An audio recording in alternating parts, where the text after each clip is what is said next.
And now we have Charmel Y. Davis. Hi, my name is Charmel Davis. I'm a former New Jersey State House reporter and Whitehouse reporter for AM 1430 Newark Radio since the year 2005. I traveled from Trenton, New Jersey, Newark, New Jersey, and Washington, D.C. I covered Presidents George W. Bush, Barack Obama, and I was on the media campaign for Donald Trump. Before I became ill, I also was the public relations manager for Shalga Hightower for the Newark schoolyard killings. That happened in 2007. On the day, June 3rd, 2016, I was the host of a rally as for the New Jersey gun protection laws. I was fighting for New Jersey gun protection laws on June 3rd, which was National Gun Violence Day. As I went home, actually driving home, I looked down my dress, which was orange because orange was the color of National Gun Violence Day 2016.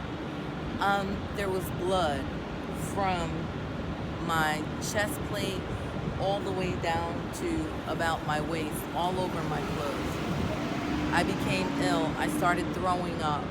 I was dizzy. Must have lost maybe 10 pounds. Unable to eat. I had rectal bleeding.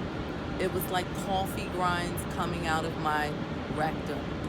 After visiting Robert Wood Johnson approximately 60 times, I might be more, maybe less, but I want to say more, that they kept telling me that I had an ulcer, diverticulitis, that it was nothing. So I was unable to get pain medication because I guess they thought that I was there for medication, but I was really in pain. So from, I want to say, February, I started off with a lot of pain in my stomach, but it was dismissed. It kept until June that day. I went to the hospital. I was sent home maybe a whole month until July 2nd, 2016. I had a colonoscopy, and they found a tumor in my stomach the size of a baseball. I could not even use the restroom. I was unable to pass my bowels because the tumor was so large. But thank God I had a doctor here at the Cancer Institute of New Jersey, Dr. Nell Maloney. She was very good. She came together. She did the surgery. September 2017, I relapsed. Actually, I relapsed the day that I went to Rutgers to be a moderator for the 100 years of Douglas. I had just received my second cancer diagnosis, but I pushed on to go and speak to the students at the career day because I thought it was very important for others to hear my story of what I had went through prior to 2016. Now, after I became sick, June 3rd, 2016, when I got out of the hospital, I was homeless. I was in the hospital due to a burn on my chest. When I got out of the hospital, I became homeless. I went to the social services. They put me in a hotel. I slept in shelters. Money ran out. I slept in the park in New Brunswick. I went to a lot of dignitaries. I went to a lot of people asking for help, being that I had been a Whitehouse reporter for so long, 13 years. I thought that someone would help me, but that didn't prove to be that. I slept outside in the cold with chemotherapy. I begged local restaurants for food that I'll show you that became my friends. I had a registered nurse that cared for me that ended up, when I got out of the hospital, ended up stealing clothes and stealing my everything. Everything was gone. Everything. So I had a really hard time. And I want to speak more about registered nurses and nurses' aides taking care of families. It's very important that family members come together and take care of their own children and family and loved ones. Because of my own situation, I have family members that are south. So I'm basically the only one here. So if I didn't have my interns and now director and, the people who work for my foundation, I don't know where I would be. I ended up in the wrong hands. I ended up being domestically abused because I had nowhere to go. I ended up with them didn't love me, stole, he fought me. He called me names. He said I had a bald head. I was ugly. My skin was dark from the cancer.